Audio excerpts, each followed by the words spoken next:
the picture that you have on your book is something that has been associated through the media, and even us. I mean, I see the book and I'm like, hold on. Hold on, this is dangerous. This is dangerous. Right? Like, maybe this book will now explode, you know, and kill everybody.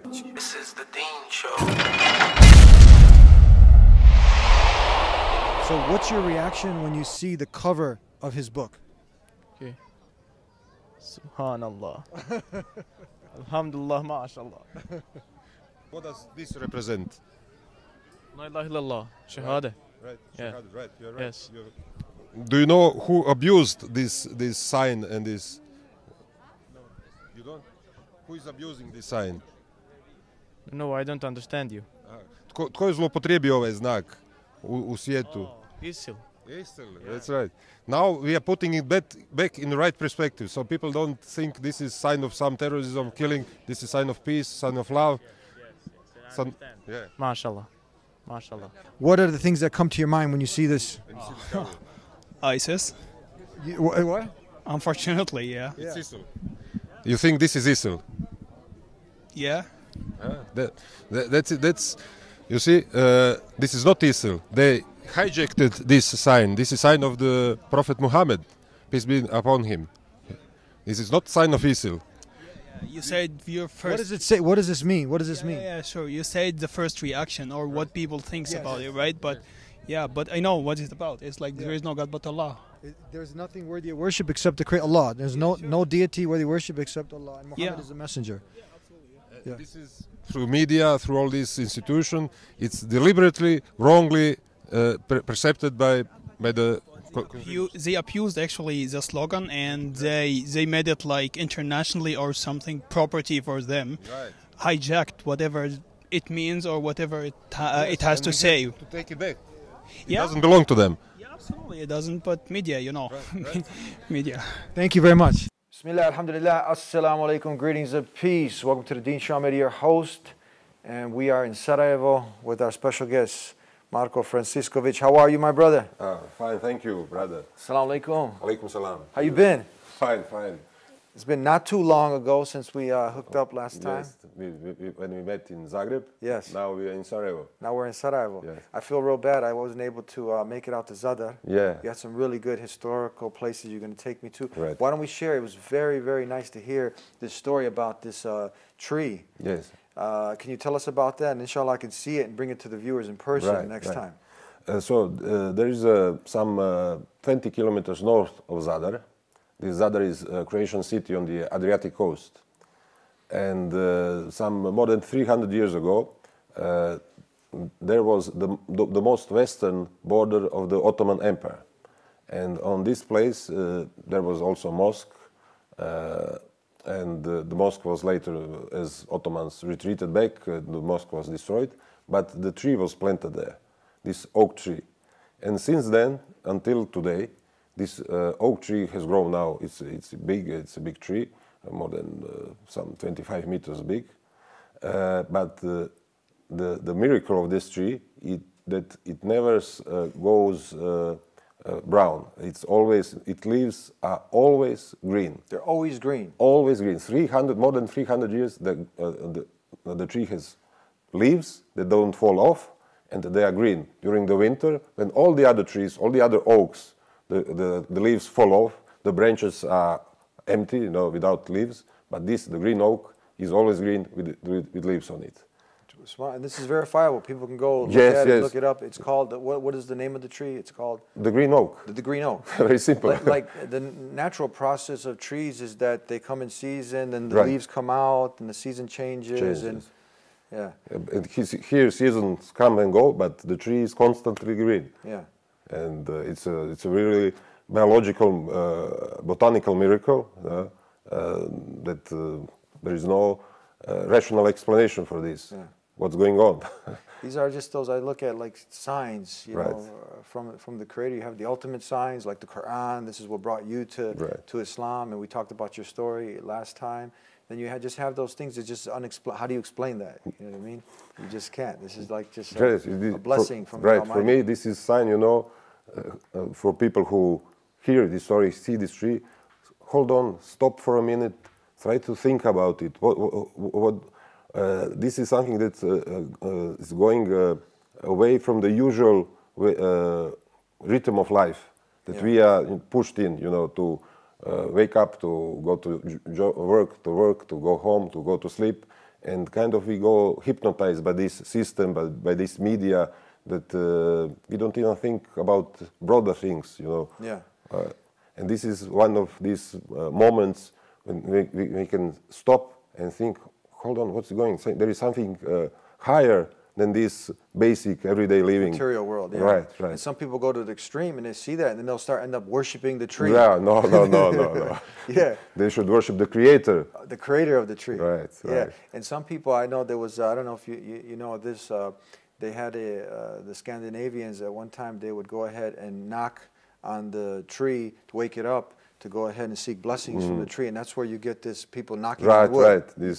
Right. So you have even some Muslims who fell in the trap. They're culturally, let's say, we see a lot of that. You know, okay, I'm Muslim because, you know, my parents are Muslim, whatnot. And then you see them like something happens good in their lives, and they knock on this wood. On wood, yeah.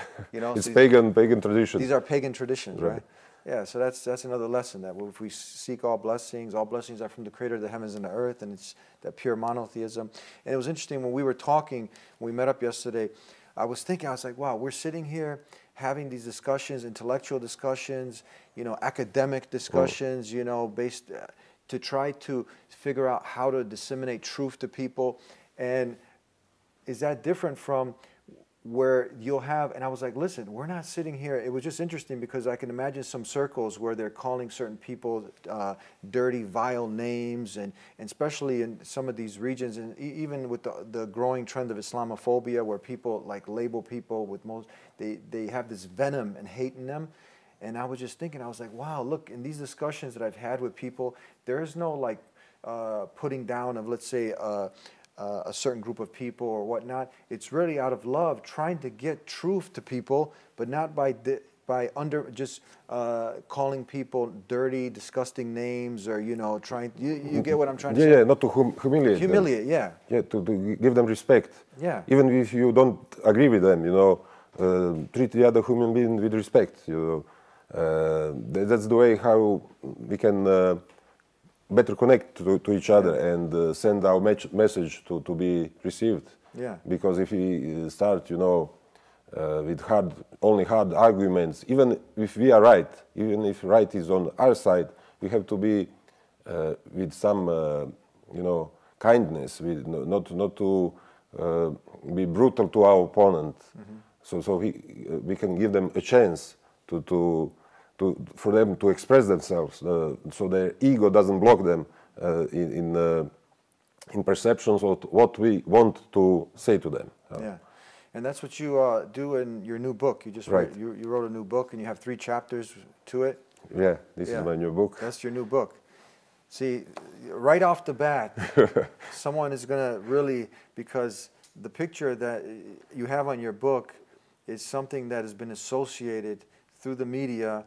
And even us, I mean, I see the book and I'm like, hold on. Hold on, this is dangerous. This is dangerous. Like, maybe this book will now explode, you know, and kill everybody. And you actually have here, Hrvatski is called... Jihad. And now you also have, not only do you have a provocative picture here that's associated with, you know, they'll have what we'll perceive, this is a terrorist, let's say, with this behind his, in the background. And then you have jihad on your book. Can you go ahead and elaborate why you put such a provocative, you know, on your book, picture on your book, and title? Right. The main motive is that these words and these symbols, you know, now are presented as a negative, as a symbol of terrorism, as a symbol of senseless killing, and it's abuse of these symbols and of this word, because the real meaning is totally opposite. It's an inversion of true, what we are now living in.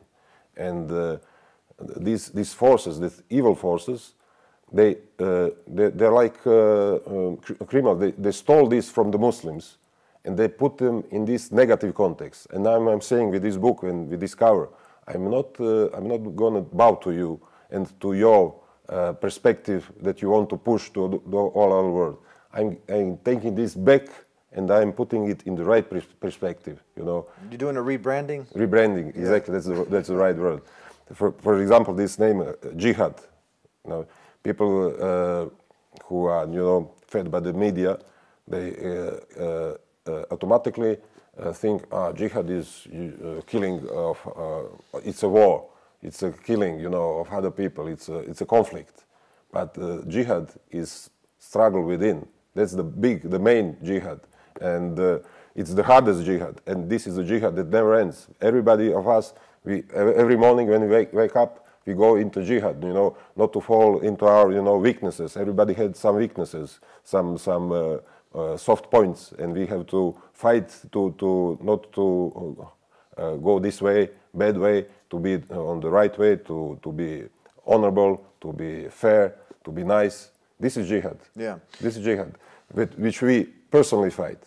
Also, we have, this is on individual level, but also there is jihad on collective level, as an ethnic group, as a people.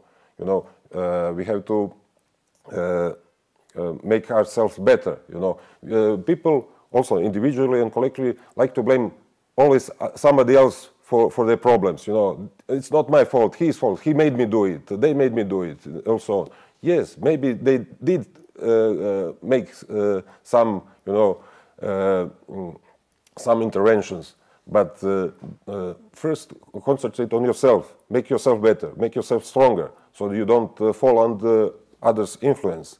Then, you know, we can maybe speak about these outside influences, but first focus on yourself, make yourself better. And this is the main idea of jihad. Yeah. And this is called the big jihad. And this small jihad, when you want to defend yourselves if somebody attacks you, this is this jihad, small jihad, when you are rightfully defending yourself from the attack from if somebody attacks you, and you have all the right to do so, and even you have the obligation. If you are father of your family, if somebody attacks your family, what will you do? You will defend your family. But to defend it in the best way, you have to go through this big jihad, you know, to make yourself stronger, to arm yourself. But arm with what? When you say you have to arm yourself, everybody thinks, oh, you have to take arms. Yes, but hold on. First, arm yourself spiritually, arm yourself intellectually, seek knowledge, arm yourself with knowledge. And then after all this, then you can arm yourself if it's needed with guns, whatever, swords, whatever is needed. And when you have this knowledge, right knowledge, then you will not fall in the trap to go into fight with somebody who is maybe not your real enemy. Maybe your real enemy is somebody else. Because if you have a lack of knowledge, you don't know how to recognize who is your real friend, who is your real enemy. So you go into fight in the wrong directions. So without good knowledge, you cannot wage proper war. Yeah. So people usually think it's such a beautiful word, and we as Muslims also, those, and I usually define words, Muslim simply one who submits his will or her will to the creator of the heavens and earth. Jesus was a Muslim, right. Abraham, the last and final messenger of Prophet Muhammad, peace and blessing be upon them all. They all did jihad to convey the truth. So individual jihad, struggle. So it's a struggle. It's not holy war. Right. This is also a false narrative that people push that jihad equals holy war. But you have, like you said, an individual struggle to wake up for morning prayer, fajr. Right. That's it. Get out of the bed. That's your first struggle in the morning. I'm tired. I want to sleep. You want to sleep, right? Then the next one hits you, right? Let's say you're trying to get married. That's a huge jihad, right? You're trying to get married. You're not trying, like the norm is to jump from this man, this woman, promiscuity, sexual immorality, to lower your gaze. That is a daily struggle. Everyday struggle. Every day, you know. Some people just started practicing Islam, right? Submission to the Creator, not the creation. And they are used to going to the nightclubs. And their friends are calling them up. and they're, listen, we'll pay your way, we'll get you through the line, we'll get you in through the back door, like Goodfellas, right through the back door. You got to do a struggle, a jihad, not to go to that place. Nice girls are waiting for you, you know. Nice, that's a huge struggle, right? So then you have police doing jihad against the criminals. Then, like you were saying, at a higher level, the military jihad, right? The state protect themselves from invading forces. So this is just something simple. Jihad is in the Bible. Right. It's in the Bible, right? It's there. But so when you define these words, and not let people play with you because you're ignorant, and then they put the smoke in your eyes, and you just get hypnotized. It's very easy to understand, and that's why you put it to provoke thought on your book. Right, right. To provoke, because it's like Aikido principle, you know. Yeah. Take, you know, these evil forces of the world. Yeah. They took these symbols, these words, and they pushed their narrative. Yeah. So, and through mass media, through all these institutions, they programmed people on the mass level, you know, with this wrong understanding of this. Yeah.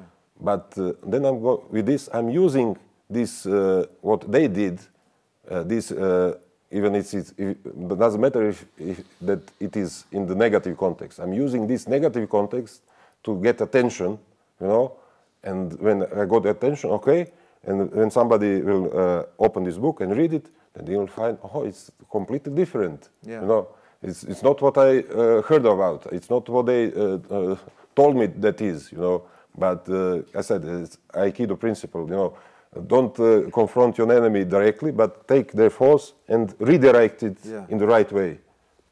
I can go on and on. It's just a beautiful term, a beautiful concept, struggling and striving to be a good human being, to worship one God and one God alone and be morally upright. Ibn al-Qayyim, one great scholar in Islam, he has 13 points that he talks about jihad. One of them is conveying the truth, you know, sharing the truth. And this is what you're doing through this book. I'm trying to do it in my best possible way. Now someone says, but why do you have this picture that's associated again with so much negativity? Right, exactly, because it is associated with negativity, and it is wrong. It is deception. They made a big deception with this symbol, with this flag. You know, in all these videos, you can see, you know, all these brutal killings, senseless killings. You know, which doesn't represent Islam. It's made so the public view would be, you know, Islam is madness, Islam doesn't want peace, Islam is only about war, killing, and Islam is all the opposite. Yeah. All the opposite. Go ahead. Yeah. So they put this you know, this symbol, which is symbol of Prophet Muhammad, peace be upon him. What does it translate? What is being said there? La ilaha illallah. And Muhammad is the prophet of God. La ilaha illallah. So first, that is pretty much what Jesus said. Right. Moses said that. Every messenger that was sent for humanity said this statement. Right. A negation that I'm not going to worship creation. Right. And affirming that you only worship the one God, the Creator. And you see what they did with this holy message from all the messengers of God. They put it in the negative context as something that we should be afraid of. Yeah. Huh? I'm saying I'm not let you do that. So someone hijacked it. Hijacked it, right. You trying to take it back and rebrand it. Right, right. Yeah, with the truth. We should not submit to their terms of engagement, you know, because it's not, they're not playing fair. They're playing dirty. And as a Muslim, I see an obligation, you know, to put this in the right perspective. Every time when I make the correlation between Jesus, who obviously some people in these parts, they don't know that to be a Muslim, you have to believe in Jesus as one of the mightiest messengers ever sent to mankind. He never ever, we have a challenge to this day. You'll get paid $100,000 if you can ever show where he ever said, I'm God, worship me. You won't find it. But he did say, La ilaha illallah. He said there's nothing worthy of worship except the one God. It's in the Lord's Prayer. O our Father who art in heaven, hallowed be thy name, thy kingdom come. He is attributing all power to the Creator. I believe it's in John 17:3, where he said, this is life eternal, that they may know you, the only true God, La ilaha illallah, pretty much, and Jesus who you have sent. He was a messenger sent by God. He proclaimed this. If you were living during his time, you would have to say that, and then instead of saying Muhammad Rasulullah, you would say Isa Jesus, the messenger of Allah. La ilaha illallah, Musa, Moses, the messenger at his time. Today, the final messenger is Prophet Muhammad until the end of time. And you have, and this is what led you. You looked at the proof and the evidence, right? It wasn't just something where you blocked your mind. You had to go up against a lot to make that decision if this was really the truth. Right. Because it brought on me, a lot of hardship. A lot of hardship, yes. Yeah. Yes. But it's worth, because the final award is enormous. You're a true warrior. The warrior, in the sense, they had this Navy SEAL. He wrote a book for kids, and he talks about being a warrior, standing on good principles, being honest, upright. And many people, they'll get in a cage, let's say, and fight, and I see them. But when it comes to standing for truth, you got people fighting in backyards, man. I fought. When I had to count how many fights I had on the street, it can pass 50. You know what I mean? People, that's just a part of sometimes. We think courage is sitting here and just throwing a few punches, but that's the greatest jihad. Is let me see, if you're going to be a man in the ring, you can fight. But let me see, when the truth is to be conveyed, are you going to buckle by your knees? Right. That's a warrior. And to not only, but to say the truth in the face of somebody who has lots of power, to the face of Pharaoh. Yeah. So you being there in Zagreb, being you're just a man by yourself almost, you know what I mean? You have a community, small community, but man, this is a warriorship. You're a warrior, brother. And you see, it's funny, you haven't read this book, but the book begins with words, exactly. Here, it says, I'm a warrior. Oh, warrior, you would say, this is like... This is the beginning of the book, yeah. And then I explain the meaning of that, exactly what you said. You are speaking like you read the book, but you didn't. I didn't read the book, I didn't read the book. We're taking those terms, and that's why I mentioned this Navy SEAL, Jocko. He's famous back for motivational, and he talks about like God, state. He talks about, and this is the kid's book, and he talks about these terms, and it's like, wow, it's like if we talk about this, it's like, hold on. If Muslims talk about warrior, if they talk about some of these concepts, jihad, struggling, striving for righteousness, they're going to be like, man, this guy's terrorist. What's going on? But as soon as someone else, it's like they took these concepts from Islam, it's okay. Right. But with us, it's off limits. So you're reclaiming these things back. I'm reclaiming it back. God willing, it will get back in the right perspective. And because the truth is on our side. So essentially, we don't have to put... because when somebody is lying, he always has to think, what did I say? I have to remember, what trick did I use? But when you are telling the truth, it's easy. You can so easily always repeat... You don't get in contradictions, You're not. You're much more. Your mind is more free to speak, Yeah. What I tell usually people, because there's so many things that we can talk about as humans, but one thing I really highlight, I say, look, please, because if we lie about God, well, how can you trust us on anything else? So look at the concept of God in Islam. Look at this pure mind. Just look at what we're talking about, the Creator, and see if it fits with your nature, your instinct, compass, moral compass. And then from there, if that makes sense, everything else will slowly fall in place. But if you can't get this right, a lot of things are. But then also you have other people, because you had, for instance, the uncle of the Prophet. Right. He didn't accept Islam, but he supported the deen. So then you also have people like, because it's God Almighty is the one who guides. So you have Abu Talib, but then you have Abu Jahl, right? So just so people, open-minded, good-hearted people can sit and, like we were talking about earlier, that some people, there's so many layers of darkness, right? That people have been programmed, to believe, something that's totally the opposite. But if we can get people to, to see us, Islam in action through our good manners and akhlaq, and then we can connect, even if they disagree, they want to worship a tree, go ahead. But they see that we stand for justice, we stand for morality, the good things, wholesome things. Like we had Owen Benjamin, this Christian. He used to bash Islam and everything. Now he's someone who went from Abu Jahl to Abu Talib, right? He's speaking good. We made this connection. Yeah, I saw this show. It was a great show. And what you're saying is exactly right. Yeah. Tell me, in there now, so we know what Islam stands for. We know what our mission is to promote goodness, worship of one God, morality, and all these things that just if it connects with human beings. And the opposite you portray, you show in your book, injustices, oppression. And it's interesting, we talked about all these things that people attack us on. It seems like I asked the question, in 50 years, which Muslim country attacked another Muslim country? You know, you have the oppression of the Uyghurs, you have right now in Kashmir, you have the Palestinian issue. Do you discuss some of these things? Yes, yes. I discuss them when I have my comments, even in some interviews.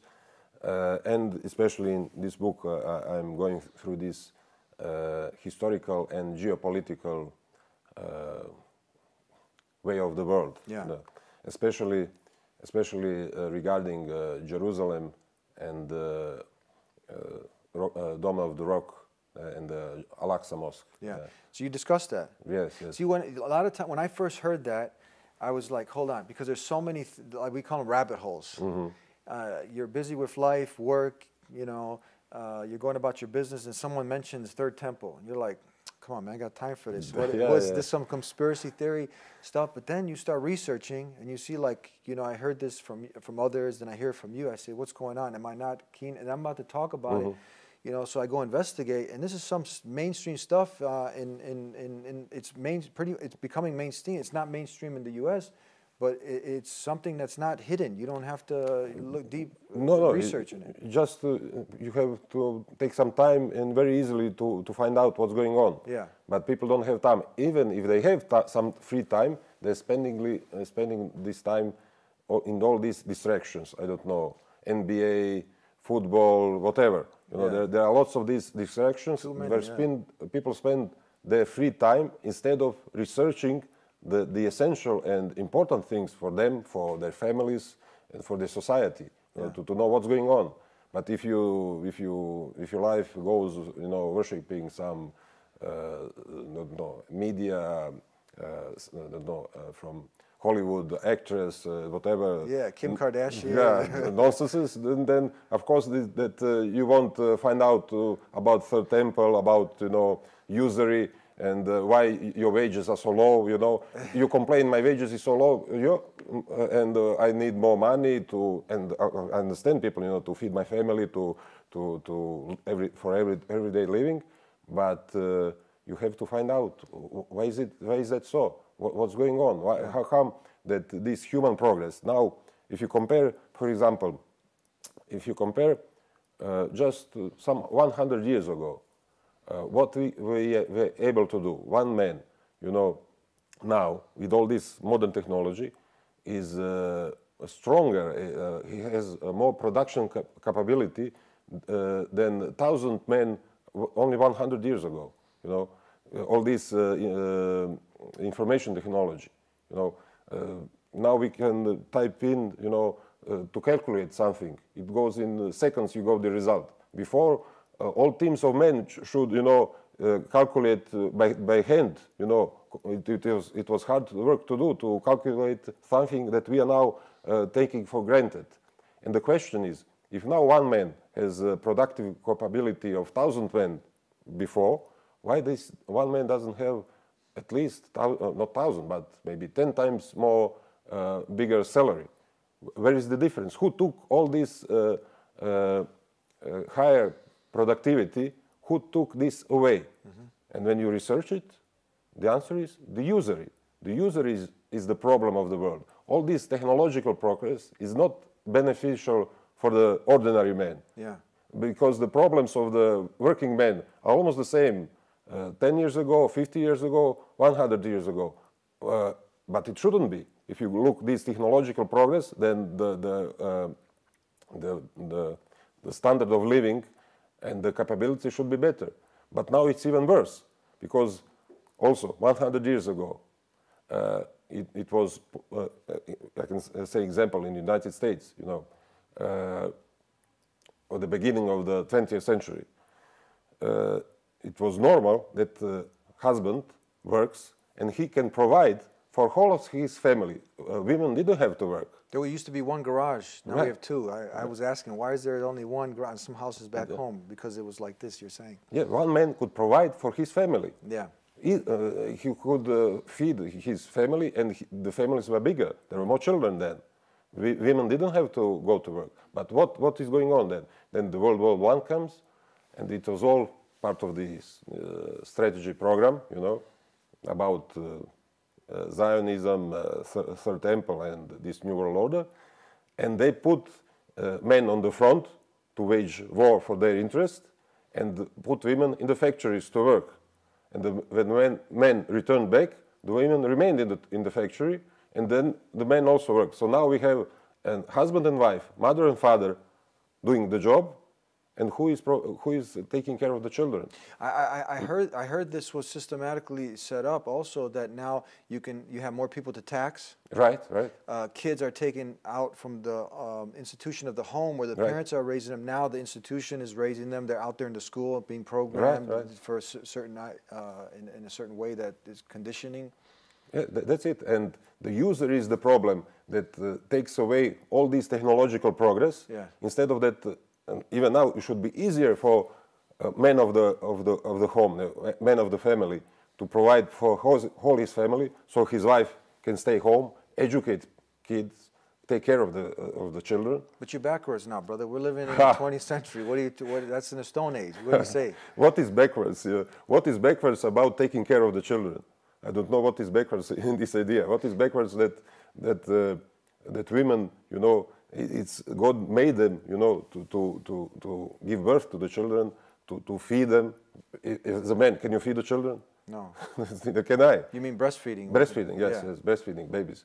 So women are the ones who can do it, not us. So instead of what is going on now, instead of breastfeeding babies, soon after they deliver the baby, they have to go back to work. And who is the feeding baby? Industrial food. You have to buy industrial food. But nothing. Similac in the baby glorified junk food. It's destroying the kids' immune system. Nothing can replace mother's milk. That is the first power of nutrition there that the Creator gave us. Yeah. Exactly. Nothing can be better than that. But now they have her worrying about what's going to happen to my breast. Is it going to give off? And yeah, all this nonsense idea, you know. They've been pushed. She's been victimized. Yeah. Look at this Hollywood actress, how she looks, you know, fit in or so on, and people they push frustrations, you know. I don't look like that, and then unfortunately lots of them think my children are to blame, that I'm out of shape and so on. Yeah, but she's actually a nation builder. Right. She's building a nation. So you take her from being a nation builder to what? Being taking orders as a secretary or at the cocktail waitress, or you know. So you went from obeying the Creator to obeying the boss. Right, right. But you have smart women. Sometimes they go through all of this. And again, Islam doesn't like limit the woman that she cannot, you know, whatnot. No. It's of most important that women, that mothers are educated. But because who is giving the primary? You have to be educated. You have to. Who is the first teacher of the children, of the babies? It's the mother. Yeah. If she is not educated, then the children are not getting proper education. I mean, would you rather? I mean, you get out, you're shoveling snow, get the car out, driving in traffic. Then you got to get there, and then be mixing around men, and then you hear the disgusting things from the locker rooms. You know how men are. Right, talk during lunch break. Did you see her? Look how she looked. The curve. This, disgusting things. Deal with all of this sexual harassment and all that. And then she finally realized, like, man, I got it made here. Actually, Allah gave me a sugar daddy. He takes care of me. I didn't have to actually work. I don't have to go through this. I could be educated. I could start a business on my own, but I don't have to be mixing with all these men and going through all this humiliation. Potential problems and big potential. Look at all the sex scandals now that we had. The whole Me Too movement and all that. Right. Especially in the army. You see, even now in Croatia. As Croatia entered this NATO pact and these modern standards of the military, in the United States, it's official statistics. How many of these women soldiers get abused in the army? It's in the hundreds of thousands. What? How many? Hundreds of thousands. These are females in the military. Yeah. Because it's unnatural, especially in military environment. And I am a military man. I went through the war and everything. I have good military, background. and I know what military is. In the former Yugoslavia? Former Yugoslavia and in Croatia, War of Croatia. Independence, yeah. And it's especially in the time of war, but even without war, when you got, in boot camps and everything, these are extreme conditions, even when it's cold, as a soldier, you sleep in small places in the bunker. What can a woman, if a woman is, it's... Now you're talking about close quarter contact. Yes. She's actually hotter by nature. Right. So it's, and also, this is interesting, by only, if you look strictly militarily, women's distraction in the fight, because of the psychology of men. Wow, I didn't think... Yeah. No, because, if we, as a man, go as a group, I don't have even subliminally urge to protect you, as I have urge to protect women. Yeah. And this is breaking up all the, tactical level, what we are trained. So effectiveness of the military is pushed down by this pushing women in this side, so in the army. So the question is, what is the reason of this? What are they pushing in? It's not to have a better military, but it's to destroy the society. And this is the actual oppression of women. Right. So, right. and then the sad thing is, you're being oppressed. You don't even see it. You see it as liberation, but it's enslavement. Right.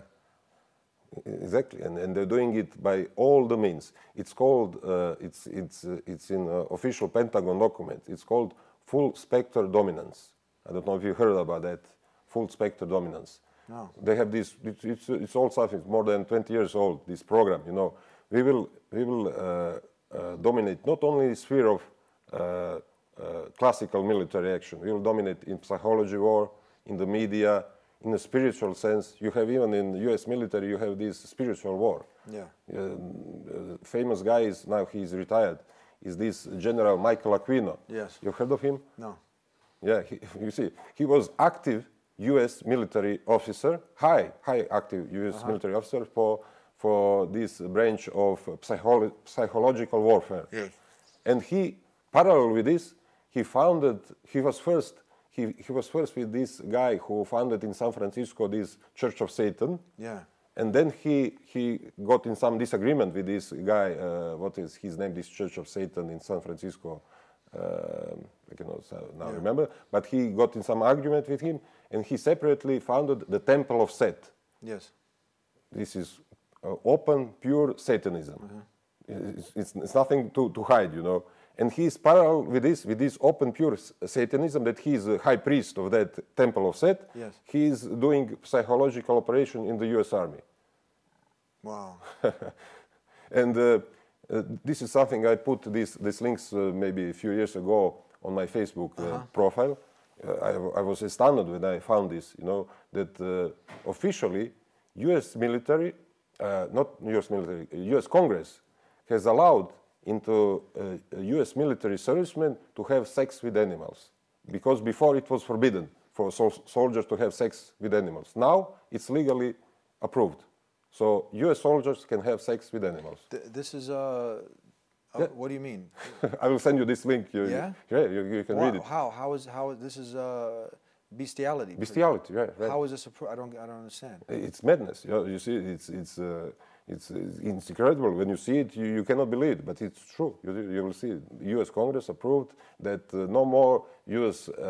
soldiers who are found to have sex with animals, bestiality, they won't be prosecuted. Yeah. It's another level of wage against God and His creation. It reminds me of so many women you have who are reaching their 50s, 60s, and they pursue their careers. They've accomplished, the diplomas. Right. They missed their fertility window. They didn't have, a family, kids, and they're in a state of regret. They're in a deep state of regret. You have so many, because now they've achieved the worldly things, but they're all alone. There's no one to care for them. Right. They didn't have a family. They didn't do these things that are most pleasing to God Almighty, the Creator. And pleasing to them also. And to them. Right. To them. They feel something is missing. Something's missing. Right. They've been suckered. Right. Yeah, so now you're going totally in this direction that's been painted to you by these dark forces, like go, the happiness is here, go get it. But then you're forgetting about the divine guidance that's been given to you by Allah, that's most pleasing, for you. It's a benefit for you. And then now at the end, you're just like, you can't get married now. You can't. You've accomplished all these things, and you don't have a family. You don't have the beauties, the richness of life, and then you get into depression. Then you mental health issues now. Right. Then you go to the psychiatrist, and they prescribe you some drugs. That's a whole nother rabbit hole, right? Yeah. And then unfortunately, you end up, drugged up, totally, unhappy, and there are lots of suicides. Yeah. Lots of people, at the end of this road, they end up killing themselves because they don't see any purpose of life. Yeah. And this is Satan's final victory to push people to commit suicide, to give up of the life, to offend the Creator who gave us this gift of life. Yeah. We know that Islam has guaranteed rights and justice. There's nothing. I recently had a guest on who says, one scholar of Islam, he challenges people, find me one thing in Islam that's harmful for humanity. So there's this liberation. There's so many women, and we often ask people, ask the Muslim woman why she's wearing what Jesus' mother Mary wore, the hijab, the modest dress and whatnot, and why she accepted. There's more women accepting Islam. So that's a whole different topic, but for anyone who wants to research, you'll see the rights that women were given way before any woman today had any of these rights. But what do you think when you hear this whole movement with, we'll touch upon this for a second, this whole feminist movement and all these things, what do you think about that? It's also part of this global program of destroying the humanity and pushing them in the self-destruction. They're giving these false premises that women are living hard on the men, that they are discriminated because, men are always beating them and all this bad stuff going on, which is, there are some extreme examples of that, but this is not the nature of men, as it is not the nature of women to live without a man. Because this feminism finally ends up saying we don't need men in our life. It goes to that extreme. Right. We don't need men in our life. It's better without men. And if you watch these Hollywood movies, all this on TV, that they are producing these different, soap operas, whatever they're pushing out, they're always having this. Especially in action movies, superheroes, you see Wonder Woman, Superwoman, that she's, beating all the men, which is absolutely out of the reality, that small woman, maybe 60, 70 kilos, heavy, that she's, taking some guy who is as much stronger, she's beating him up. So when small girls are watching this propaganda, they say, oh, I can beat a man easily, I can do this, I can do that, what they're pushing, I don't need men in my life, I can dominate as it is shown here in the movie. But the reality life is completely different. And then there is a clash between this perception from the media propaganda and from the pushed culture and the reality. And then when these collide, then there is lots of problems inside of them, this is why they get then unusually lots of, if you've seen these protests of these feminists, they are hardly aggressive. They're aggressive to especially proclaiming these rights of killing unborn babies. They're proclaiming this is our right, we have to right to do it, and if you even try to, I've seen on YouTube many of these examples, when somebody is peacefully just having a sign, stop killing babies, these hardcore feminists come to them and attack them, that they should not have a right to their opinion, because they say just the expression of what you are thinking is something that should be banned and should be by force, removed. Yeah. And but they don't understand that they are proclaiming, and they're even labeling them as, I don't know, fascist, this, you know, etiquettes, you know, they're putting on, but they don't see that they themselves are the one who is making the oppression, who are making the aggression, and who are going against themselves finally. Yeah.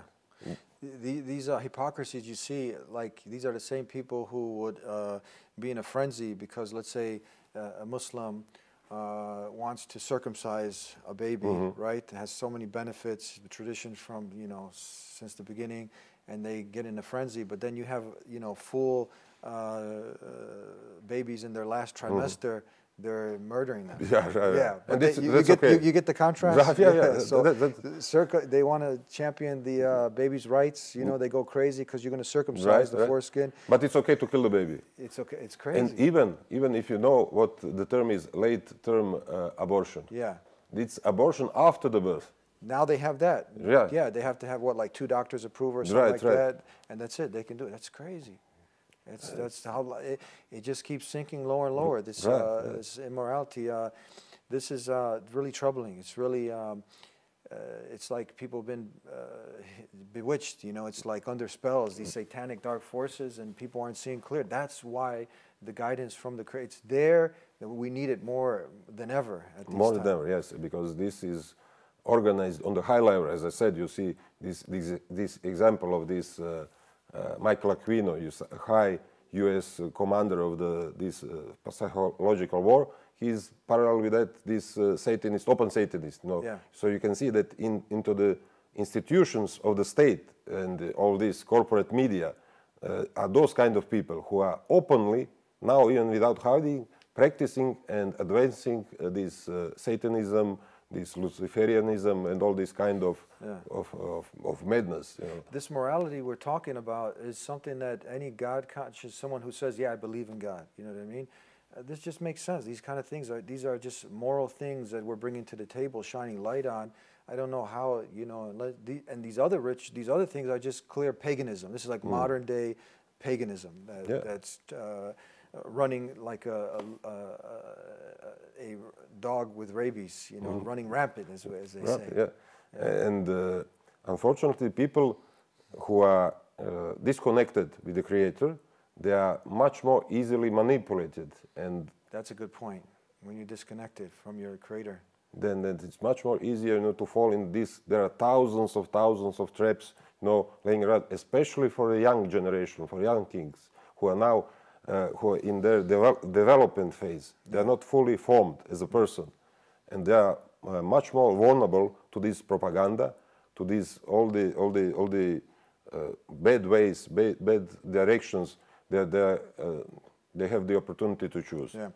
I heard this statement where God wants to dress you, they want to undress you. Right. So why is it we keep seeing that, you know, one time in America, you can get actually a ticket, like if you had the, you know, the dress above the shin. Now, what's the significance? How does that represent freedom if you're just so uncomfortable, and now it's become above the knee, right? Tomorrow, who's to say that, okay, we're going to get it up to the, you know, at one point, even the woman who had, you know, let's say the skirt above the knee, if the one has it to her thigh, she'll call her hooker. Right. But it's leading to that. Pretty soon you'll be walking in the G-string, you know what I mean? But who sets the trends, I'm asking? The media, these institutions, they are setting the trends. And regarding this, the trends are also, through the media, pushed to ban Muslim women to have a hijab. You know about that? That hijab should be not allowed in Europe. I think in France, they even had this law that wearing a hijab, if you are a public worker, you know, it's not allowed. Yeah. So they are even prohibiting woman who is freely, by her own free will, wants to wear hijab, want to cover like Mother of Jesus did. Yeah. It's not allowed. So I'm talking here, if you're, I can understand, just for argument's sake, if you're not God conscious, why would you want her covered? You know, because the man wants to see more, right? Yeah. If he can go to the strip club all the time, you know what I mean? If he can get prostitutes and hookers and have more, he wants to... But do you know what's when you speak about strip clubs? You know, there is one phenomenon in strip clubs which can explain something, you know. In strip clubs, you know, all the women walk around completely naked, you know, nothing on them. Yeah. But on the bar, there is a waitress. She has at least something on, you know. Yes, she's And dressed. She's dressed. And most of the men, almost all, are hitting on her. They're hitting on the. On the that's- you see, Yeah. because men, even unconsciously, want to you know, to... They're hitting on the person, the woman in the who's has the clothes on in the strip club. Right, right. Yeah.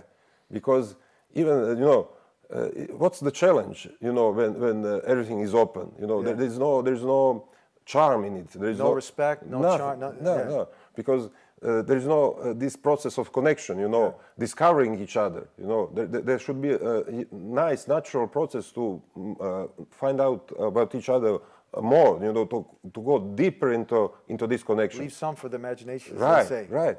But when it's all out in the open, you know, there's no motivation. There's no.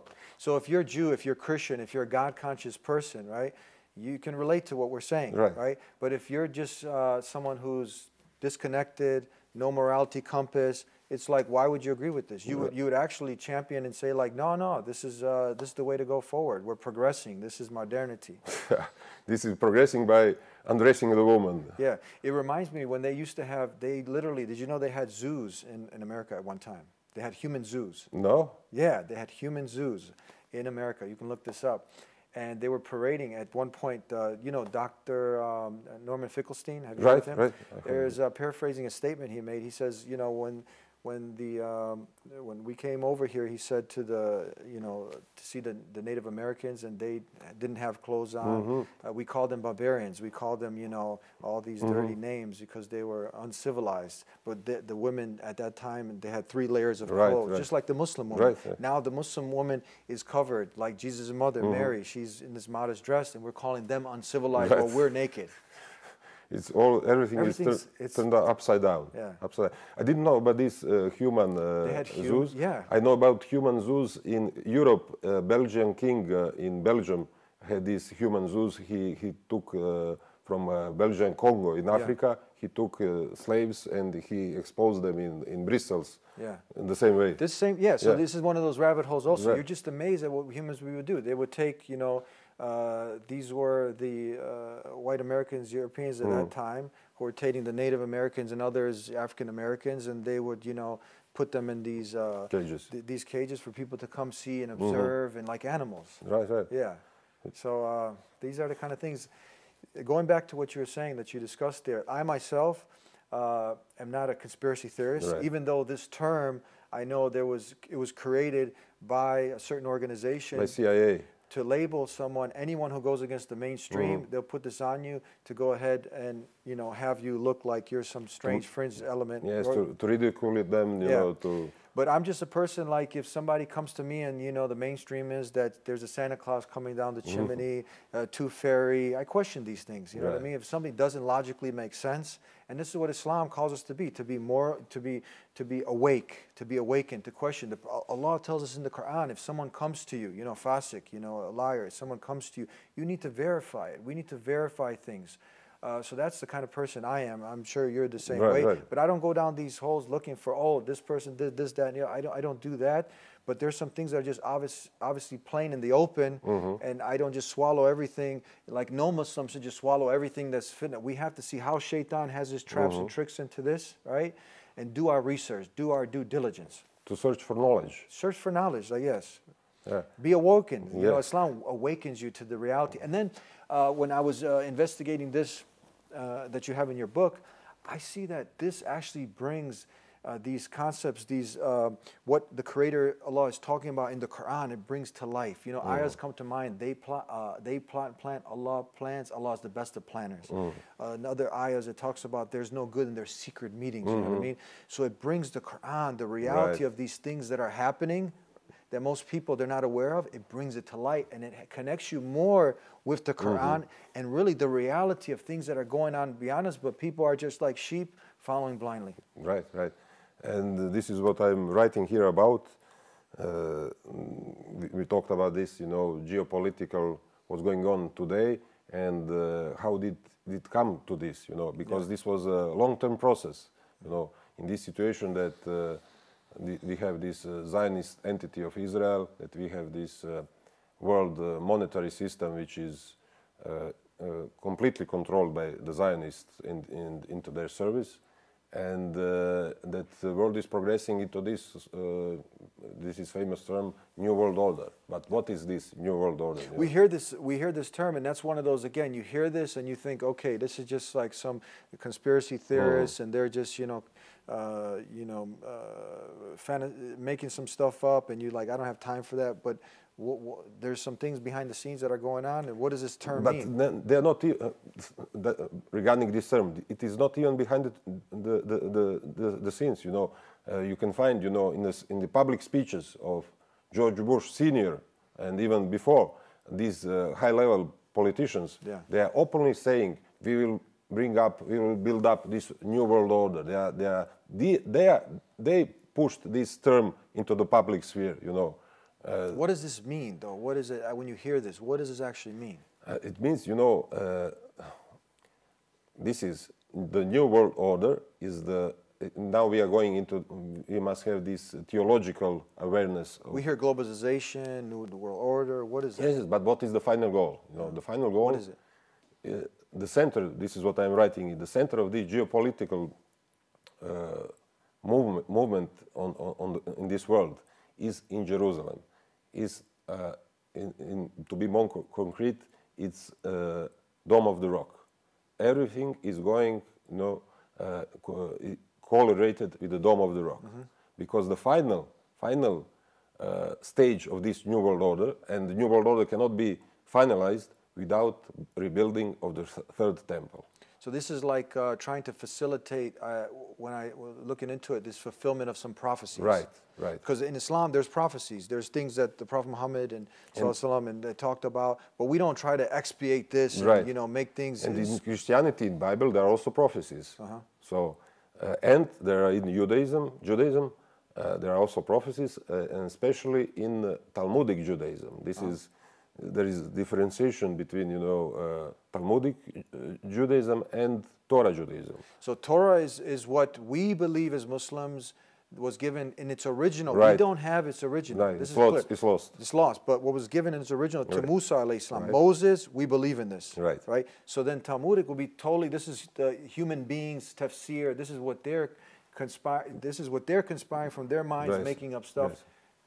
But this is not divinely sent. No. This is not. But they say it is. We have to trust them. You see, the beginning of Talmudic religious concept is that Talmud is above Torah. So that's like saying it's above divine Right, guidance. exactly. So we can't accept that. Because Torah is mentioned in the Quran, Right. What was given to Moses in its original, we have to accept that he was given this divine scripture, right? Right. And here they say Talmud is above Torah, and so in a way, man as a human being is building himself up above the Creator. Yeah.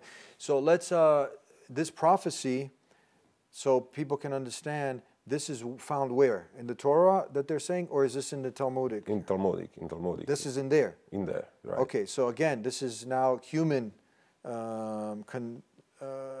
human concepts that are put, and that they're deriving this from that. Right. Human, but this is my interpretation. Not only human, but this dark spiritual background is in this Talmudic. So dark, you're gonna have shaitanic forces who are okay. So now who are inspiring such a prophecies. So then, what do you have? Now you have this based on this is not divine guidance, these prophecies, and now this has to do with Al-Aqsa. We have three holy places. You have in Mecca, Medina, and then you have Al-Aqsa for the Muslims, right? This is where all the prophets have met, right? So we have a deep history here. And now, what are they saying with this prophecy is supposed to happen? That they're trying to facilitate it. This is this New World Order, and this ruler of they are waiting. So Talmudic Jews, they are waiting for the Messiah. They don't accept Jesus. No, but he came. They don't. Jesus. No. Jesus. Isa. Yeah. Jesus. Jesus, right. Isn't it? If you pay how you spell it? J-E-S-U-S. Let's take off the J because there were no J's in the Hebrew or Aramaic. Yeah, what do you have? Isa. Isa, Right, Isus, right? right, That's the one right, mentioned in the Quran. In Croatian, we pronounce it Isus. In Croatian, Isus. Right. So this is, he is, we were saying that he's not... He's for Talmudic Judaism, he's not the Messiah. Not only that Jesus is not the Messiah, but in Talmud you can find these verses where it's written horrible things about Jesus and his mother. Now you can verify this. Right. About Jesus and his... I want to make a disclaimer here. Right. This is very important because you cannot, as a Muslim, be anti-Semitic. You can't, Right. because the prophets, Jesus was Semitic, Prophet Muhammad was Semitic, so it's oxymoron. You cannot be anti-Semitic. You even had scholars at that time who looked in. Jews came in that area expecting a prophet to come. That was Prophet Muhammad, peace and blessings be upon him. And there was many scholars who accepted Islam. Right? I remember a funeral procession that was going. You know that? And the Prophet said, final messenger said to mankind, Prophet Muhammad, peace and blessings be upon him, he stood up. And the companion said, why are you standing up? Right? It's a Jewish procession. He said, isn't that a human soul? Right? So we don't hate any group of people. We hate injustices that are done. So I just wanted to make this disclaimer. Because you have so many Jews coming to Islam. We have to treat every human being with dignity, honor, and respect. Right. And here in my book, this second chapter, I have this discussion with one Croatian Jew who... Your friend, actually. My friend, exactly, my friend, who is now late, no more alive, but he was my good friend. And he was, you can say, the principal, honorable Jew who was hardcore anti-Zionist. Yeah, I have a good friend, he's Israeli, Jewish, Miko Pilid. Right. He's a friend of mine. I have Rabbi Weiss. I've had him on the program. You know, these are, I would say, people, Miko is a friend of mine. So there's nothing like we hate these people, this and that. No, it's about getting to the bottom of things and getting to the truth. Right. So where were we going? What were you saying? So there's these prophecies in this Talmudic concept, and the main thing is they don't believe Jesus is the Messiah. They're waiting for their Messiah to come. This would solve the problem right now if they accept Jesus, which 100%. Right. 100%. There's no doubt about it. The evidence is clear. How can you miss this? This is deep. He is the Messiah. He's not God, literal son of God. He's the Messiah. He's the messenger. I will now represent their side. Go ahead. Their argument is, if Jesus was the Messiah, then he would then conquer all the world and bring peace in all the world. When he comes back, he will. They wanted them then to do it. Oh, they want to do it on their time. Right. They want their terms. They don't want to subject to the God's, will. Yeah. They want their terms to be as they want it to be. Yeah. That's the problem. So now, if I'm understanding this correctly, so they want to facilitate this building of the Temple of Jerusalem, right? And that now is where Masjid al-Aqsa is. So they want to remove this? Masjid al-Aqsa, and more important even on this exact place where the third temple should be built is this Dome of the Rock. Yeah. This golden, when you see these pictures of Jerusalem, there's this golden... The picture we see is not actually, it's back, that's not the real one, right? Which one? The picture of Masjid al-Aqsa, with the real big, it's behind. This with the golden dome, this is not Al-Aqsa. This is Dome of the Rock. That's the Dome of the Rock. Al-Aqsa is 100 meters on the side. On the side. And its dome is silver. So which one do they want to destroy? This with the golden dome.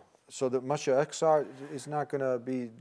probably we build too because it's nearby, but the focus point is this Dome of the Rock. This is the exact place where third temple should be rebuilt because previously first and second temple were there. Yeah, so this is not a conspiracy theory. Anyone who investigates this, you can see that this is politicians everybody's talking about it. If you go to the except the Muslims. Yes, it's, unfortunately. Yeah. But we are Muslims and we are talking about it. Yes. If you go to Jerusalem, you can find in Jerusalem, just nearby this Temple Mount, is the Temple Institute, run by Talmudic Jews. Yeah. You can go inside. You can even online see what's going on, and they are preparing for the rebuild of the third temple openly. It's nothing hidden. It's openly totally. They are proclamating this. They're wanting to push it up, to hurry it up, as soon as possible.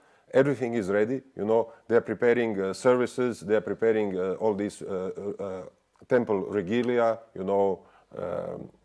these candlesticks, whatever they need. Everything is prepared. Even stones are prepared nearby. Everything's getting in preparation. I heard everything is preparation. Years ago, this started off as just talk, but then it facilitated into mainstream.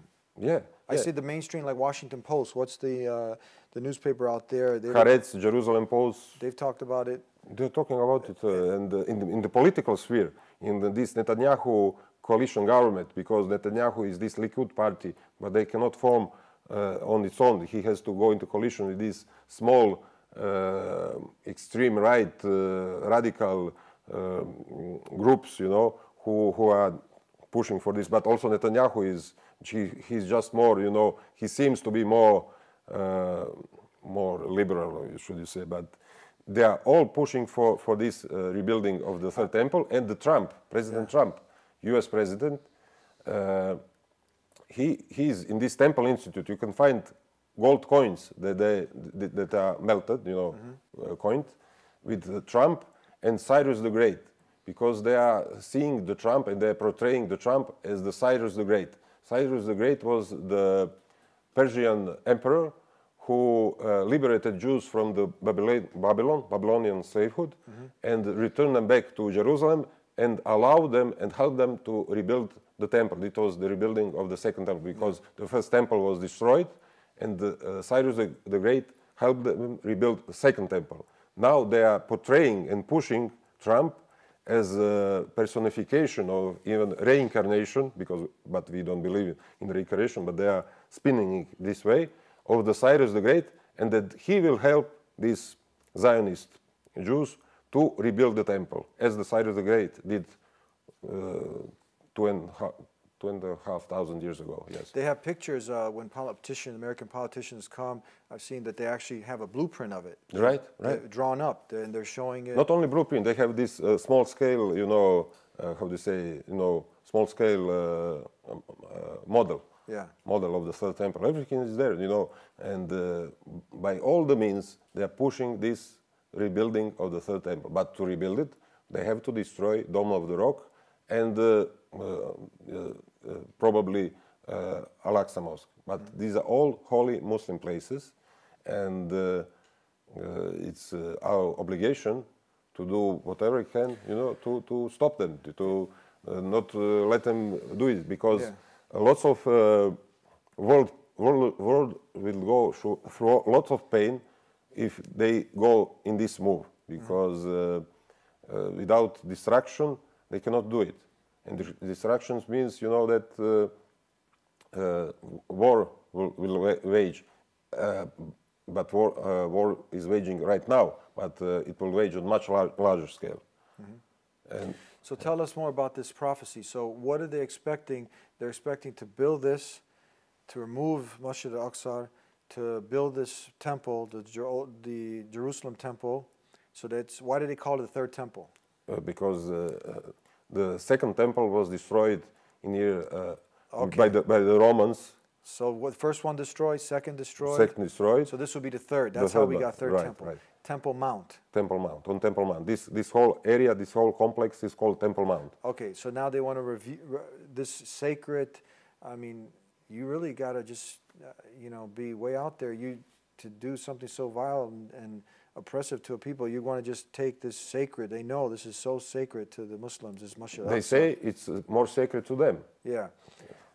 So now you don't. What do the real Orthodox Jews, like the rabbis, the ones that were originally there, were against all of this? So you have these Jews, rabbis, they are now in minority, who are anti-Zionist, and their concept, their interpretation. They're the real Jews, right? Their interpretation of this problem is: hold on, we must. Unfortunately, they also don't recognize Jesus as Messiah. They also wait for their Messiah. Yeah. But they are anti-Zionist. Why? Because they say, we cannot rebuild the Third Temple we must wait for Messiah to come. He will rebuild it. These are anti-Zionists saying this. And they are against the state of Israel, and they are not... Jews, these are Jews. Jews, We're not talking about Muslims. These are Jews against it. Rabbis. This Rabbi Weiss is one of them, you know. The chief Jew of Palestine at that time, the chief mufti, right. like say mufti Jew, like right. you would say the chief, he was also against right. because they were living together in peace with right. Muslims. There wasn't this catastrophe that's happening now. Jews and Muslims were living together, watching each other's kids. Everything was very calm and peaceful. Right. And this now they come these Zionist Jews, Zionist rabbis, and they are now, unfortunately, they are dominant one, and they have all the power. And they are saying, no, no, no, we shall not wait for the Messiah to come. We must rebuild the temple, because when we rebuild it, then Messiah will come. He won't come. He's waiting for us to build it. Yeah. When we build it, then he will come. And this is the reason why they are pushing for this temple to be rebuilt, because their belief is that without rebuild of this third temple, Messiah won't come. Yeah, they're just wasting their time because he came already. and at the same time, you're undermining, you know, the plan of the divine. You don't like hurry up God's missions, whatever is going to happen. You don't make it on your time clock. There's no proof. Or we have proof. It's different. You had something divinely sent, and we can go ahead and scrutinize it, saying that this is 100% from God. This is what He wants you to do. You don't have that. Yeah. Like for instance, God Almighty sent through all the messengers that you worship God Almighty alone. Hear, O Israel, the Lord thy God is one. This is clear. He never revealed Trinity. He never revealed any of these pagan concepts. Pure monotheism, that's 100% proof for that. Right. That Jesus was a messenger, 100% proof. That Moses was a messenger, that Prophet Muhammad is the last and final messenger. These are tangible things that you can scrutinize the evidence that came. The Quran is a testable book. You can look at it, examine it as it was revealed back then. We have it today memorized by millions, prophecies in there. There are facts, not fiction. You can test the book. Yes, if you are honest, if you take your time to research it, you will find the answers. You can actually, they've done a study. This is a study, a scientific study that you can even differentiate. They've done this analysis where the words of the Quran and the words of Prophet Muhammad, that they have done studies that, I can send you the article. I had one of my guests send this to me, that you know how we have the Quran, and this is the verbatim speech of the divine, of Allah, the Creator, and then they have the hadith, authentic the sayings of Prophet Muhammad. They've decoded that these are totally different than these. Right. So this is how we can challenge and test. And when we have a chain, this is science, a chain linking back all the way to Prophet Muhammad. There's no chain here. Linking to Moses or any. Nothing. It's all make believe. You know. Yeah. So now this is like drama show. It's making major drama in like the world. Shakespeare said, the whole world is a stage, you know. Yeah. And they're playing this drama, and they have actors, and they have a director in the background, and they have their script, and they're playing by the script. And this script is, you know, we must rebuild the third temple, and then this Messiah will come, and he will give us worldly rules. We will rule all the world.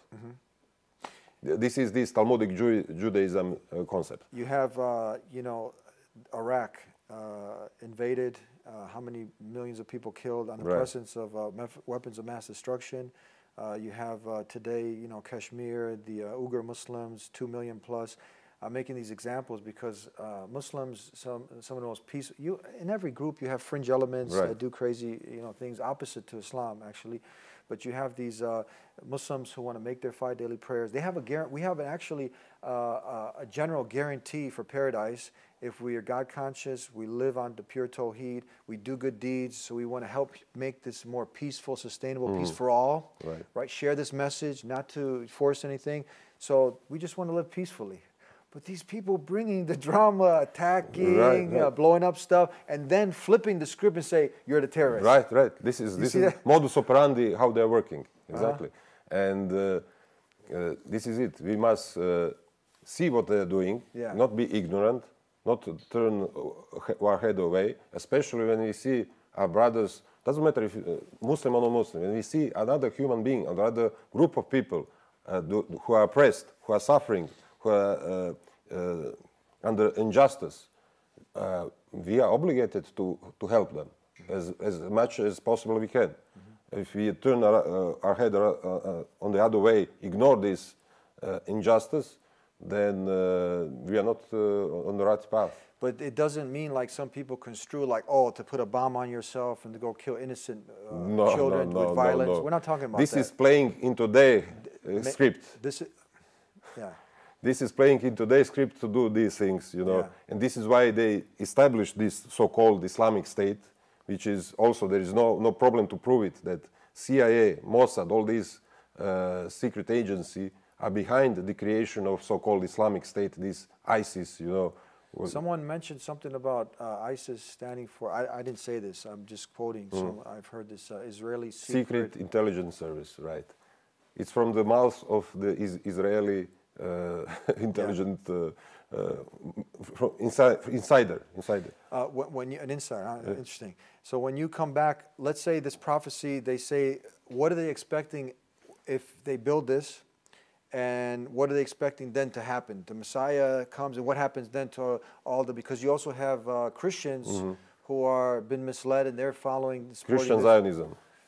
So what happens? What's the schema thing? What the plot? What happens when they rebuild it, and what's supposed to facilitate from there? When they rebuild it, they say then Messiah will appear, and he will establish world peace. And when you listen to them, it sounds very reasonable and peaceful. But how this world peace would look, you know, that them as a Jews, as a God's chosen people, they are literally, this is also in Talmudic, you know, ideology written, that they are the only representation of men truly made by God on God's image. All other non-Jews are on the lower level, you know, even on the level of animals. And God have created us non-Jews. This is the Zionists are saying this. Talmudic. Talmud, yeah. Talmud is saying. We'll call them we can call them the Talmudis. Talmudis, maybe, yeah. The Talmudis. Yeah. So we are all made to appear human, but we are in fact animals, made as the humans, so we can better serve them. So it's more pleasing to them for us to serve them. So when then Messiah comes, every Jew, this is Talmudic interpretation. The Talmudis are saying right? This. Every Jew will have some 2,000, I don't know, 648, I don't know exact number, it's these terms, non-Jews, goyim, as they say, goyim slaves. Can this be academically like verified and researched? Yes, you can check this out? You can hear it and them saying it. I will send you all these links. Adam Green is doing a great job regarding this, you know. Everybody can go on his channel. He's got plentiful information. Adam Green and also other YouTube channel, Israeli News Live, which is run by American Jew. And he is also putting this all... So this is another Israeli who's running this... he's American. He's an American Jew who is having this Israeli news... Called? It's called? Israeli News Live. Yeah. And he's also explaining much better than me because he's American, he speaks English. Yeah. And you can find plentiful information about this, what I am talking about. So what's going to happen to the Christians now who are the Christians who have been misled by this, because there's a lot of Christians who haven't been suckered by this, they don't fall into this, but it's a shame that you have a lot of, you know, politicians and, you know, Christians who claim to be Christian, even though Jesus doesn't support any of this. So what happens to them?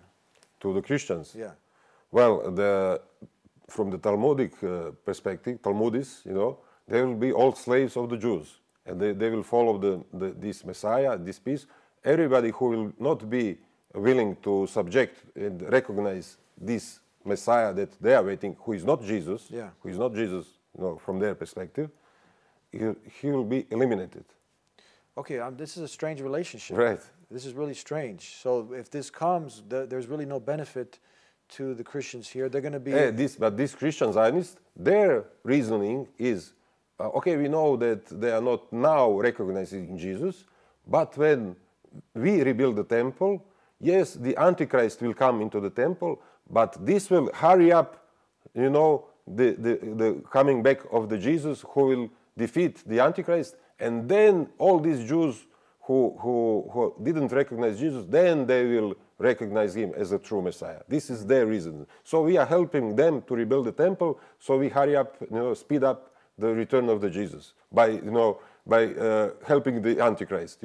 It's a complete madness. So on one end, from this, the Talmudis, they are going to actually eliminate them or enslave them. Right.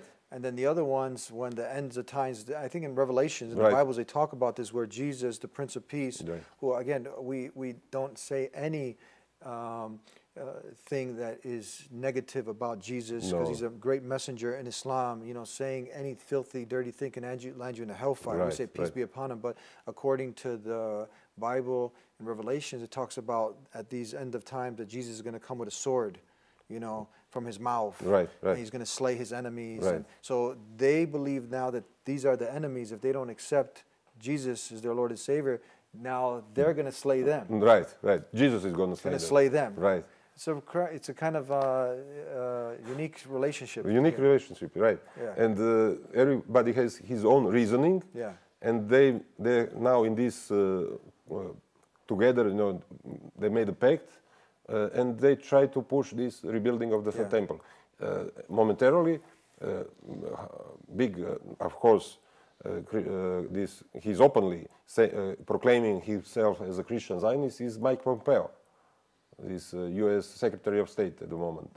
Mike Pompeo is hardcore Christian Zionist, and he's all these evangelic preachers in the United States with their flock, they are preaching this theology. We must love Israel. We must help Israel. We must, without any doubt, give them all the help to rebuild, to establish this third temple, because this will, speed up the return of the Jesus, and he will save us all. But you have on one end, I mean, we're actually closer to the Christians if you look at the respect and honor we give to Jesus' mother. On one end, you have a certain group of people saying that she's, the most vile. I don't even want to repeat some of the most disgusting things that they say about her. You can verify this. Right. And also saying that Jesus will be in the depths of hellfire. Over here, if we even said something close to that, we can end up in the hellfire. We say, peace be upon him. Right. And this is that Christian, Owen Benjamin, who actually, he recognized that. He recognized how much respect and reverence, and then many of his followers, we had so many comments of people saying that... You don't remember. I have lots of comments here, as I am Muslim, ignorant people who say, now you are Muslim, you betrayed Jesus, Yeah. What do you say to that? You're absolutely wrong, I didn't betray Jesus, and now as a Muslim, I even more closer to Jesus, that I was before, because I now know more clearly what it's all about, and without these false, ideas that as a Christian I had, Jesus is God, and this Holy Trinity, and so on. So I am now even more close to Jesus. There is no betrayal, because they don't know. They literally don't know that Muslims respect Jesus, love Jesus, and that Jesus is also their prophet, their messenger of God. They don't know it. They think Muslims are only,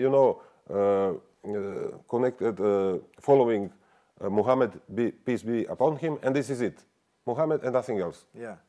It's a complete ignorance. And then they are, in this state of ignorance, they are sticking labels, you betray Jesus, you hate Jesus, and so on. There's too much. We got to be rational, logical. If you look at the evidence, if you look at, not even when we go to the Quran, if you just look the clear evidence, the clear verses compared to the ambiguous. Right. If you look at, we honor him and respect him, as even in, I believe in Acts, it talks about here, O men of Israel, Jesus of Nazareth, a man approved by God with wonders and miracles that God did by him. You follow me? He talks about the Father is greater than I. You can't, he's subordinate to a higher being, to the Creator. God doesn't take orders, but Jesus was taking orders from the Creator. So as much as you manipulate the text and twist it to mean this and that, I and the Father are one, these vague verses, before Abraham was I am, in the beginning was the Word was with God. If you compare that to the clear verses, the Father is greater than I can of myself do nothing. Why do you call me good? There's none good but one God. of the day or an hour knows no man, neither the angels nor the Son, but the Father alone. It shows that he was a human being, but not just like any human being. He was a prophet, a messenger, conveying the message that God Almighty sent through him, like Moses and Abraham and the Prophet Muhammad, peace and blessings upon him, calling people to only worship one God. Hear, O Israel, the Lord thy God. That's logical. It makes sense. Absolutely. But then you get emotional, and the church program you to believe a certain way, and you have this storyline, and then it's not based on clear proof and evidence, and now your heart is attached to that instead of the clear evidence and proof. Yeah. But as I said yesterday, okay, I have my belief as a Muslim, you also. Yeah. We have our beliefs. Christians have small difference. We don't have to fight about it. Right. You should not fight about it. Let's see what connects us together. We believe in Jesus. Okay. You as a Christian believe in Jesus as a messenger of God. I do also. That's a good point. Yeah, they also believe he's a messenger. Right. Yeah. So the Bible said he's a messenger. Right. So we believe that Jesus is alive. Yes. Where is he? He's in heaven. Right? We believe also. So now you're connecting more commonalities. We believe that Jesus will come back. Yeah, we believe. We raise our hands. Yeah. What is our differences? You believe he is God. We don't believe he is God. Okay. I can leave your faith to you, my faith to me. Yeah. But we believe that he will come back. We both believe that he will come back. So when he comes back, he will solve our differences. Done. And who's the God that you believe in? The God Jesus believed in. Yeah. That's it. That's it. And there should be no problem at all between Muslims and Christians. Really, it shouldn't. Because Jesus, instead, they made it this way that question of Jesus is separation between Christians and Muslims. But Jesus should put us close together. Peace be upon him. Peace be upon him, right. Yeah, right. And then if you look at it, being a true Christian, in the Gospels you have honor your father and mother. Look, this is in the Gospel of Matthew where they came to Jesus and said, "Oh, good master, what good thing can I do that I may have eternal life? Why do you call me good?" He says, "There's one good but God. Right. And if you want to enter into eternal life, keep the commandments." Then he lists the command: "Thou shalt not commit adultery, thou shalt not lie, steal, honor your father and mother, and then love your neighbor as you love yourself." And this is not restricted to just another Christian. This is for your neighbor Muslim. Everybody. Yeah, everybody. He even talked about loving your enemies. Right. So why are you hating the Muslims so much? It's a program. It's a program of this. Programming. Programming, yes. Programming, because who is benefiting from this? That's a question right there. Who is benefiting from this? Who is benefiting from this rise of hatred and in ignorance? Because when you are in knowledge, when you know these facts, these things, then you cannot, there is no place for the hate. Yeah. But when you are put in a state of ignorance, through all this media, as we said, through all this false education, through all this means of hypnotizing and pushing people in the wrong directions, then they can make this, hatred and people are like programmed, and then they just push the buttons and people react emotionally, without reasoning. They react emotionally, and then all bad things happen. Yeah. And then we cannot focus on more of those, because there's so much commonality. Like we talk about the abortion, immorality, losing our children to much of the materialism. Those are things, common good things that we agree on, we can work on. Right.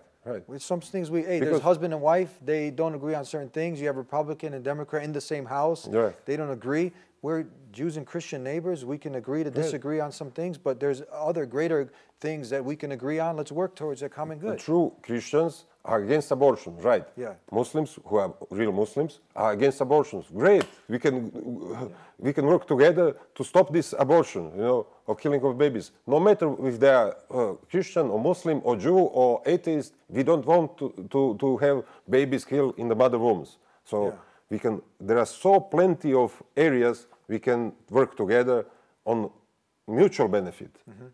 Let's finish off. We're almost out of time. You talked about dealing with hurt and pain also in your book. Right. Hurt and pain, it was my personal experience. It was during, these clashes with police when I was hurt. I had this broken my neck. I had this pain in my... Your neck was broke? Yes, here on the... You had a fracture? Fracture, yes. Yeah. Yes, because when police, put me on the floor, you can see it on YouTube how it was all done. 5 policemen got on top of me. they so forcefully, moved my head and crushed me. So, so I had these problems, and it was hard pain that I was going for weeks going on without, without even sleep. How hard this pain was, and God, thanks to God, I overcame this also by some, not to say miracle, but by help of my friends who connected me with this therapy with cold showers. Because I tried everything. I tried massages. I went to the doctors, to medical treatments. Nothing helped. Nothing helped. But eventually, what helped me was, going under the cold shower, and all this change of, habits. For example, not to drink coffee. Yeah. For example, coffee. I don't drink coffee because coffee has these negative effects on your metabolism, and it makes you harder to recover when you have any health issues. So by doing this cold shower, I finally recovered, and I could function normally. This is in short version of all this. And here in book, I'm describing this period of enormous pain, and how it affected me, and how in balance with this loss of pain, I put a loss of love, So, and it's kind of like a product. So to come, to true revelation, to true knowledge, you must go through process of pain. Nothing comes easy. There is a culture here, especially in Western civilization, I want everything and I want it easy without putting any effort into it, without even the pain, because whatever, even studying, it's not easy. It requires you, to sit, to give lots of effort, to do the job or whatever job other you're doing. You must put lots of your energy into it, and sometimes you suffer. It's a process of life. But this suffering, it can go two ways. It can crash you. It can, it can stop you, or if you overcome it, it makes you stronger. And this extreme pain made me extremely more stronger when I overcome it. It made me not to be afraid of some things that most of people are afraid, Yes. What will happen to me if I speak this and that? Okay, I agree with you. Lots of time I hear from the people, yes, Marco, I agree with you completely. But if I say this, then I will lose my job, I will have problems, and so on and so on. This is also kind of pain that he is afraid of. He's enslaved by this potential pain and potential hardship that he knows that he'll face. And this is holding him back, and it's holding people back for doing the right thing. And I'm saying, no, you should not be afraid of that. You should kind of embrace this problem, embrace the problem, and deal with them. And you will see, with God's help, you will overcome them. Not by your own strength, because also here, nothing is resolved with purely my own will and strength. No, with God's help, it's overcome. But I have to also actively participate in this, not to be passive. And this is the thing what we said. Unfortunately, lots of Muslims today are too passive. They're only watching, and they're not taking the initiative to resolve the problems, to see what's going on. We Muslims, we have the best solution. It's given to us. We have all the answers, but it's not proper. This is my interpretation. Okay, we have the best solution. We don't have to do nothing. Allah will provide it. Allah will solve it without me, without my participation. No. You are also called to give your effort into this resolving of whatever problem there is. Not to be, so lazy even, you know, and afraid to go into battle, to go into resolving problems, facing your enemies, facing the problems, and with faith. And if you are honest, if your intentions are good and honest, and you are sincere, then there is no doubt that God will help you, God will protect you, God will give you instructions in any which way there is, because everything is under God's command. He controls the whole history, and we have just to be conscious of that and to see these signs. As we began our conversation, the sign of green oak is one of these signs which is here given to us. You see, I can do what no man can do. It's in front of your face. Don't have doubts. Don't be afraid of these worldly powers. Don't be afraid of these Zionists. They have, of course, they have all the control of the complete world monetary system. They have all the control of the most mighty military power in the world, United States. Yes, they have these mighty weapons. They have this media control, Hollywood control, cultural control. Yes, they have all this worldly power, but there is a power above them that created all that they are holding. The one who created everything, he is the one with real power, and we should lean on this power. We should have trust in this power and not be afraid of them. Be afraid of Allah. What will He say to you when you face the final judgment? This is the final experience of this process of going through the pain and coming to the from the extreme pain to this big love that is there waiting for us, to embrace us, to give us strength, to whatever we need, we will have it. I really enjoyed talking with you. Yeah. How can people, because the book is now, we're talking to an English audience, but right. the book is not in English. It's not in English. It should be translated to English. There are lots of things. That's a good idea. If there is a sponsor who wants to translate, to take this project on, right. they can go ahead and contact you, right. and yes. they can go ahead and contact sponsor you or me. Yes. You can contact Marco directly and go ahead. You can find him. Where can they find you? On Facebook? On Facebook, yes, my Facebook profile. That's a good one. If you want to sponsor the translation of this book in English. Yes, there are lots of. We didn't have time to touch on these items.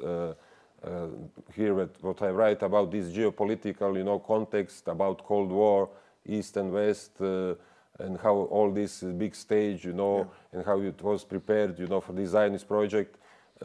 All these informations are here explained. So when the reader reads it, he'll be in better understanding how it was done.